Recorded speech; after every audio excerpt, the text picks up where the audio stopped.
Well, this is really a seismic therapeutic economic study. It looked at 250,000 women who worked for Fortune 500 companies who had hot flashes and were treated, and the same number, 250,000, who had hot flashes and who were not treated. And what they found is that the untreated women had more than 1.5 million visits to the doctor and incurred $370 million in expenses in terms of medical cost and work loss.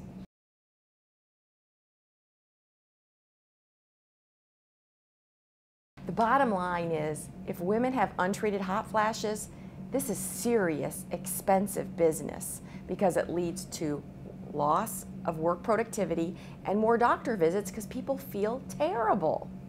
So women and their doctors are not doing themselves any favor by, quote, toughing it out and not treating hot flashes with hormone therapy.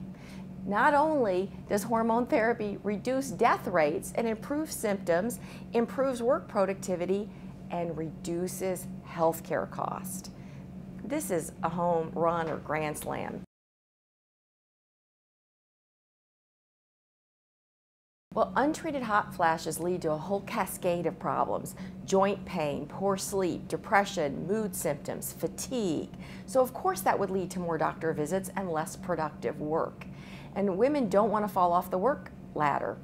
And having untreated symptoms is going to lead to more cost.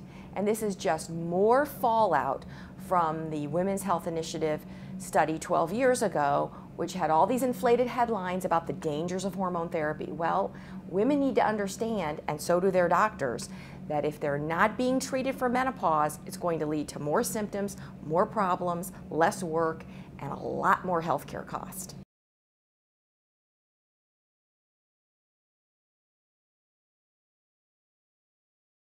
Well, women should be proactive, and anticipatory guidance is helpful. Not all women have hot flashes, but if you are hormonally deficient and you have hot flashes, you should be treated, and you should not be fearful of hormone therapy. And I think we're going to see more studies like this looking at cost and burden of health care from untreated medical problems. And menopause that causes significant symptoms is a serious medical problem, and there's very effective therapies. And women and their doctors need to stop being so fearful.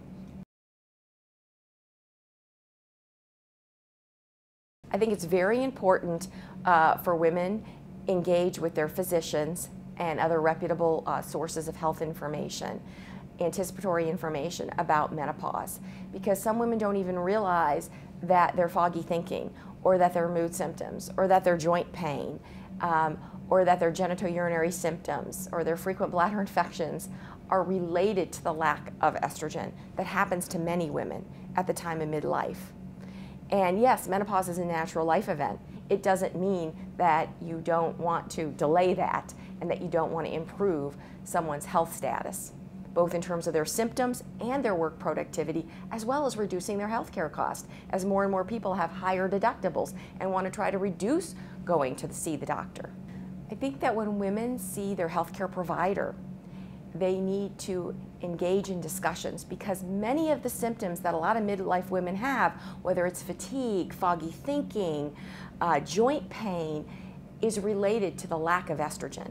And a lot of times women and even their doctors don't realize that. So if you're in the midlife range and you're having some symptoms, you're having trouble with work productivity, ask if this is related to menopause and seek treatment.